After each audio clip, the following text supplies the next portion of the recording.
In this example, we will do some multiplication and division of numbers written in scientific notation. And as a final step, we will make sure our answers are still in scientific notation.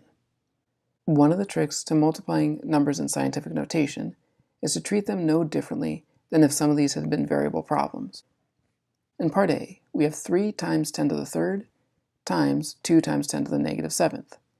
I would approach this problem the same way that I would approach 3y to the third times 2y to the negative 7th. In that variable version, I would multiply the coefficients of 2 and 3, 2 times 3 is 6, and I would multiply the y to the third and y to the negative 7th, but in using our exponent rules for multiplication, I know that I would simply add those exponents. So 3y to the third times 2y to the negative 7th is 6y to the negative 4th. When we're multiplying scientific notation, we do the same thing. We will multiply the coefficients together, and separately, we'll combine the powers of 10 using our exponent rules. 3 times 2 is still 6. 10 to the third times 10 to the negative 7th, we'll add the powers. 3 plus negative 7 is negative 4. If you can look at these multiplication and division problems of scientific notation and treat those powers of 10 as essentially a variable, it should make it a little bit more comfortable. One difference between the variable example with 6y to the negative 4th and the scientific notation one, 6 times 10 to the negative 4th, is normally on the variable one we wouldn't leave that negative exponent, but in the scientific notation version, it's fine to leave the negative exponent in the answer. In part B, we want to divide 27 times 10 to the 9th by 9 times 10 to the 4th. Again, we want to focus our attention and have the coefficients, the 27 and the 9, interact separately from the powers of 10. So on the one hand, I've got 27 divided by 9. 27 divided by 9 is 3. Separately, I've got 10 to the 9 divided by 10 to the 4th. I know from our exponent rules, when we are dividing, we will subtract the powers. 10 to the 9th divided by 10 to the 4th is 9 minus 4 for the exponent. That leaves us with 10 to the 5th. In part C, we have 9 times 10 to the 5th times 7 times 10 to the 8th. We'll start this the same way we've done the last two. We'll multiply the coefficients. 9 times 7 is 63. Separately, 10 to the 5th times 10 to the 8th. 10 to the 5th times 10 to the 8th, we will add the exponents. 5 plus 8 is 13. Now this gives us an answer, 63 times 10 to the 13th. The problem is 63 is not a number between 1 and 10.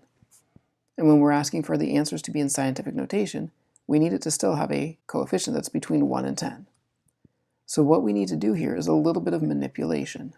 We're going to ignore the 10 to the 13th for the moment. When we look at 63, we can rewrite 63 in scientific notation as 6.3 times 10 to the first, because what I'm trying to do is move the decimal point right here, between the 6 and the 3. What we do is we convert just the 63 to scientific notation, but now we come back to this being a single number, and we'll reincorporate those powers of 10. Keep the 6.3 as its new form, 6.3, but 10 to the first times 10 to the 13th is 10 to the 14th. So while 63 times 10 to the 13th was a decent product from what we got when we multiplied the original numbers, it wasn't quite in scientific notation. So we needed to convert that 63 into a number between 1 and 10, but then had to balance that conversion by also adjusting the powers of 10. Let's take another look at a division problem. We have, in part D, 1.6 times 10 to the 8th over 3.2 times 10 to the negative 7th. On the one hand, we have 1.6 divided by 3.2. 1.6 divided by 3.2 is 0.5. Then we're going to work with the powers of 10. Over here, 10 to the 8th divided by 10 to the negative 7th. The rule for division is that we subtract the denominator's exponent from the numerator. So we'll have 8 minus negative 7. So as our first division step, we get 0.5 times 10 to the 15th. Now again, while this is correct from the perspective of we've done the division, it's not answering in the notation that we need. We need the final answer to be in scientific notation. We need to do a similar process to this 0.5. I need 0.5 to be a number between 1 and 10. So that means I need to drop the decimal behind the 5. But to do that, I need to compensate. In other words, I'm trying to convert 0.5 into scientific notation. I want it to become the 5 that we need because that's between 1 and 10, but to get from 5 back to the 0.5, I need to divide by a power of 10. 0.5 is the same thing as 5 times 10 to the negative 1.